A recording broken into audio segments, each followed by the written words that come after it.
Shabbat Shalom. Good Shabbos, everyone. Shabbat Shalom. My favorite Tina Turner song is What's Love Got to Do with It? I love the way she sang that song. And the music video that was played over and over and over again on MTV in 1984 showed a confident Tina Turner in a really short skirt walking throughout New York City. She had a freedom and intensity I think that few singers could match in that song. It was her comeback song, actually. She hadn't had a top 10 hit since Proud Mary in 1971 with Ike Turner. And she had endured years and years of an abusive relationship with him.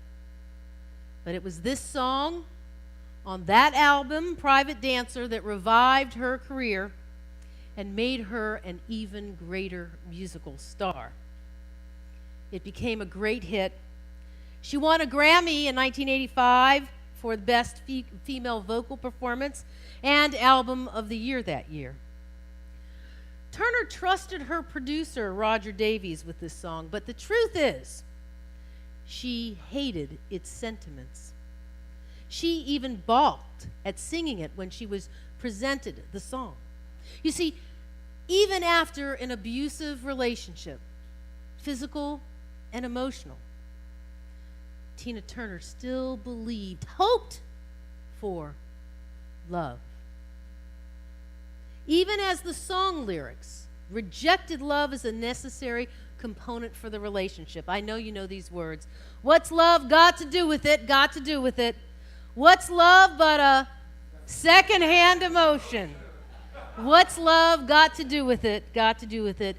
Who needs a heart when a heart can be broken? I knew you all knew the words.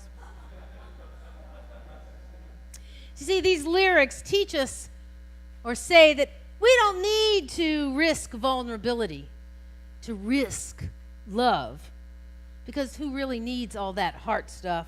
Because see, if we open our heart, open it to love, well, I think we can get hurt. We really risk pain. But you see, that risk and that vulnerability is what exactly affirms our humanity. As we've learned tonight, that Friday today, ending now that the sun is down, was Tu B'Av, the 15th of the month of Av, a day known as the Jewish love holiday. Really Jewish Valentine's Day. You didn't have to wait for February 14th.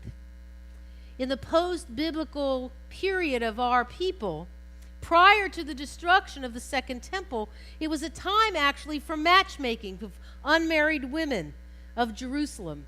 It always falls on the night of a full moon, which was last night. You know what they say, all the better to see you with, my dear.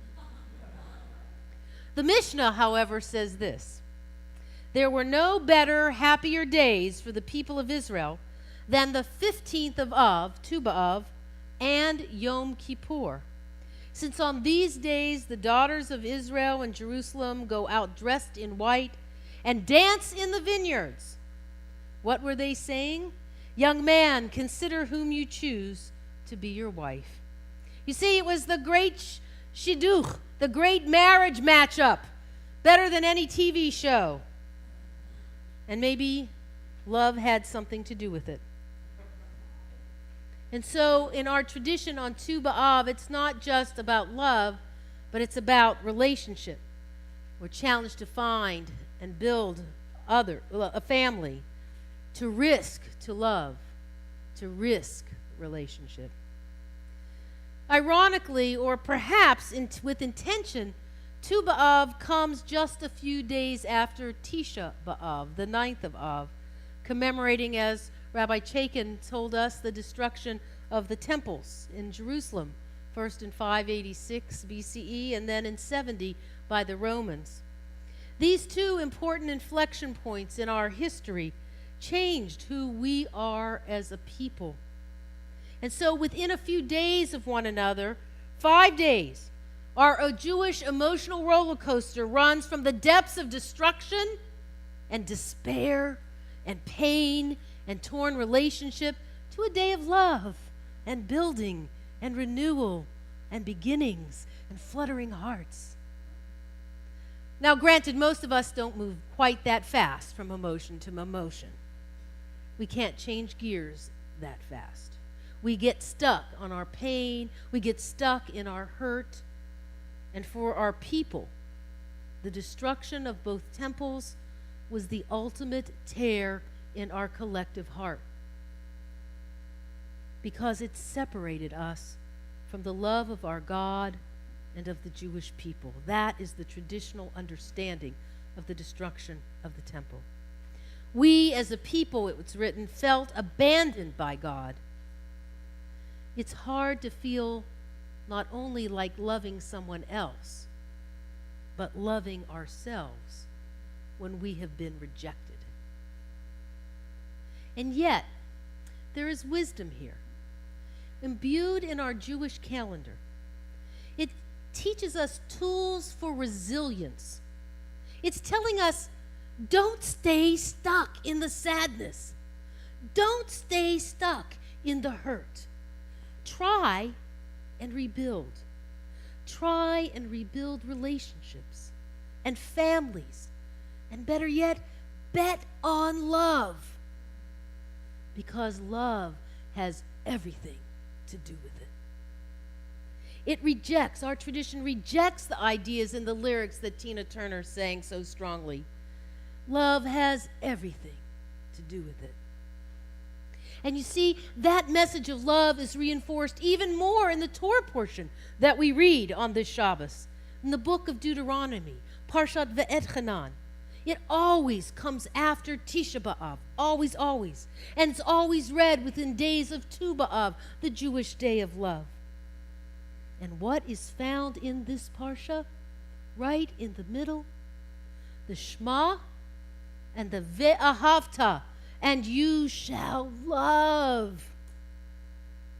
It's a building block for trying to reestablish the relationship between God and our people, the Jewish people. Listen, Israel, Adonai still is our God. And you're going to love God. And by implication is, God loves you.